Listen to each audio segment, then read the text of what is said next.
बिस्मिल्लाहिर्रहमानिर्रहीम। ये हमारे पास BD 84 की जनरल एनाटमी की बुक है। इसको हम देखते हैं कि इसको किस तरह स्टूडेंट्स रीड करें और किस तरह इसमें से MCQs या SCQs आते हैं।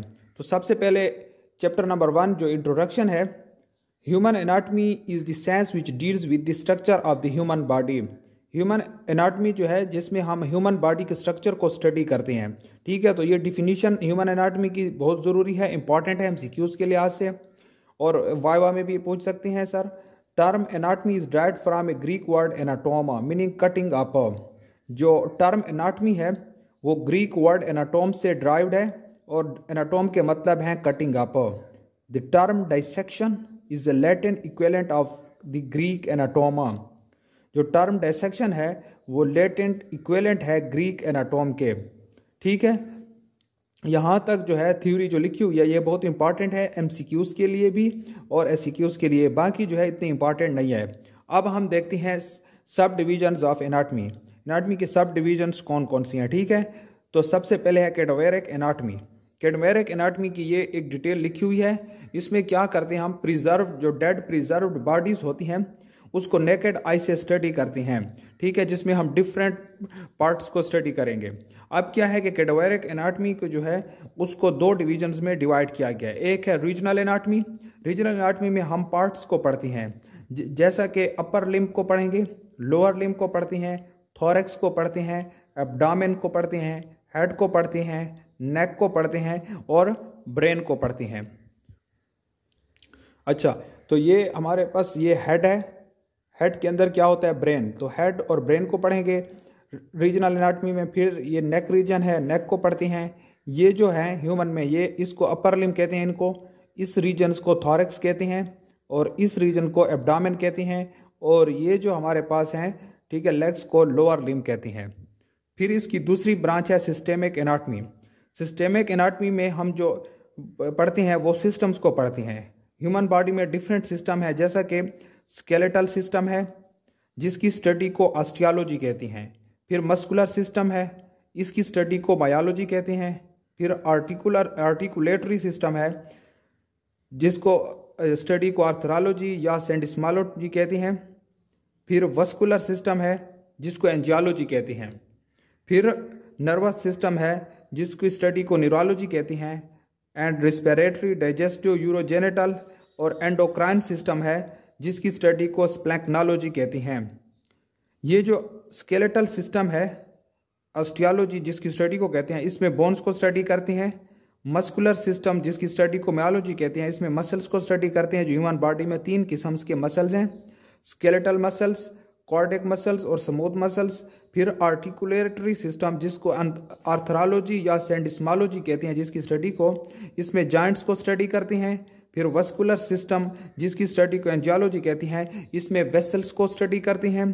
फिर नर्वस सिस्टम जिसकी स्टडी को न्यूरोलॉजी कहते हैं, जिसमें सेंट्रल नर्वस सिस्टम और पेरिफेरल नर्वस सिस्टम को स्टडी करते हैं। फिर क्या है कि एंडोक्राइन सिस्टम, स्प्लैंक्नोलॉजी जिसकी स्टडी को कहते हैं। एंडोक्राइन में क्या करते हैं कि ग्लैंड्स को स्टडी करते हैं, एक्सोक्राइन्स और एंडोक्राइन्स को। फिर यहाँ पर एक चीज़ दी हुई है लोकोमोटर सिस्टम।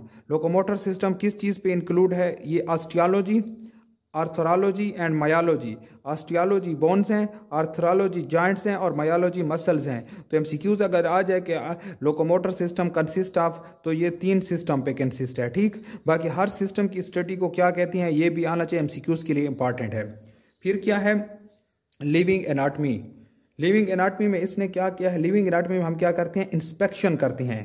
ठीक है, living anatomy studied by inspection. Inspection क्या होता है, जो डॉक्टर्स मुआयना करते हैं, आइज़ के अंदर देखते हैं, टंग को देखते हैं, उसको कहते हैं इंस्पेक्शन। फिर क्या है पल्पेशंस। पल्पेशंस में क्या है, स्टेथोस्कोप रख के जो कार्डियक फिजिशियंस होते हैं, ठीक है, कार्डियोलॉजिस्ट, वो हार्ट बीट को चेक करते हैं। इसी तरह डॉक्टर्स लंग्स, रेस्पिरेटरी सिस्टम को चेक करने के लिए स्टेथोस्कोप की मदद से, तो इसको पल्पेशंस कहते हैं। फिर है परकशंस।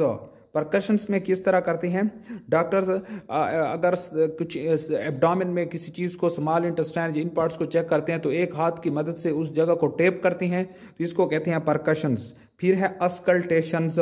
ठीक हो गया। अस्कल्टेशन से क्या करते हैं, लैंग्वेज ऑफ एनाटमी, ये बहुत ज़्यादा इम्पॉर्टेंट है और बहुत ज़्यादा पूछी जाती हैं।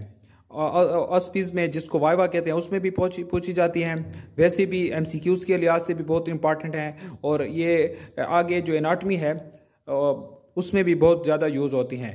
तो पहले जो है एनाटॉमिकल पोजीशंस की डिफिनीशन हम देखते हैं कि when a person is standing straight with the eyes looking forward, both arms by the side of body, palms facing forward, both feet together, the position is anatomical position। तो ये anatomical positions की ये definition है। इसमें क्या है कि ये एक बंदा स्ट्रेट बिल्कुल खड़ा हुआ है, ठीक है, वो उसकी जो आंखें हैं लुकिंग फॉरवर्ड, आगे देख रहा है, ठीक, उसके जो हैंड्स हैं उसकी बॉडी के साथ हैं, उसके ये जो पाम्स हैं ये फॉरवर्ड हैं, उसके फीट एक दूसरे के बिल्कुल साथ हैं। तो इस पोजीशन को क्या कहते हैं? Anatomical position. ठीक हो गया। फिर आगे स्पाइन पोजीशन। अब स्पाइन पोजीशन में क्या होता है कि when a person is lying on her his back, arms by the side, palms facing forward and feet put together, the position is spine position. Spine position में क्या होता है कि एक बंदा अपनी पीठ पे सो जाता है, जिस तरह ये सोया हुआ है, ठीक है, इसके जो हाथ हैं, इसके आर्म्स उसकी बॉडी के साथ हैं, ठीक है, इसके जो पाम्स हैं फेसिंग अपवर्ड, ऊपर की तरफ हैं, ठीक हो गया, और फीट एक दूसरे के साथ हैं। तो इस पोजीशन को क्या कहते हैं? Spine position. ठीक। फिर क्या है? Prone position, person lying on his her face, chest and abdomen is said to be prone in position. ठीक है, क्या होता है कि उसका फेस डाउनवर्ड होगा, उसकी चेस्ट डाउनवर्ड होगी, उसका एब्डोमेन डाउनवर्ड होगा, ठीक है, और ये इसके जो हाथ हैं इस तरह होंगे और पाम्स जो होंगे अपवर्ड होंगे। तो इस पोजीशन को क्या कहते हैं? Prone position. फिर है lithotomy position, person lying on her back with the legs up and feet supported in steps, the position is mostly used during delivery of the baby. ठीक है, ये लिथोटमी पोजीशन है। इसमें क्या है कि बिल्कुल बैक पे एक बंदा सोया होता है और उसकी जो लेग्स होती हैं वो अपवर्ड होती हैं और सपोर्टेड बाय किससे? स्ट्रैप से, और ये डिलीवरी ऑफ दी जब बेबी होती है तो उस वक्त ये पोजीशन मोस्टली यूज होती है। ठीक, हमने 3 पोजीशंस पढ़ी हैं, एक है एनाटॉमिकल पोजीशन, दूसरी है स्पाइन पोजीशन, तीसरी प्रोन पोजीशन, और फिर है लिथोटमी पोजीशन। अब इसके बाद हैं प्लेन्स। 3 प्लेन्स, यहां पर डिफरेंट टाइप्स ऑफ प्लेन्स हैं। देखते हैं कि पहला फर्स्ट प्लेन क्या है कि plane passing through the centre of the body, dividing it into the 2 equal right and left halves is the median और मिड सेजिटल प्लेन। ठीक है, ये मीडियन या मिड सेजिटल प्लेन इसको कहती है। मीडियन या मिड सेजिटल प्लेन जो बॉडी को राइट और लेफ्ट में डिवाइड करता है। The plane parallel to the median और mid sagittal plane is called sagittal plane. ये जो प्लेन है ये मिड में नहीं है, ठीक, तो इक्वली बॉडी को राइट और लेफ्ट में डिवाइड नहीं कर रहा, ठीक है, लेकिन ये प्लेन मीडियन और मिड सेजिटल के पैरेलल है, तो इसको सेजिटल प्लेन कहते हैं। नेक्स्ट क्या है कि a plane at right angles to the sagittal और median plane which divides the body into interior and posterior halves is called coronal plane. ठीक है, तो ये जो कोरोनल प्लेन है, ठीक है, राइट एंगल्स किस पे है? मीडियन या मिड सेजिटल पे, और इंटीरियर और पोस्टीरियर, इंटीरियर फ्रंट को कहते हैं और पोस्टीरियर बैक को कहते हैं, उसमें बॉडी को डिवाइड कर रहा है। A plane at right angles to both sagittal and coronal planes which divide the body into upper and lower part is called transverse horizontal plane.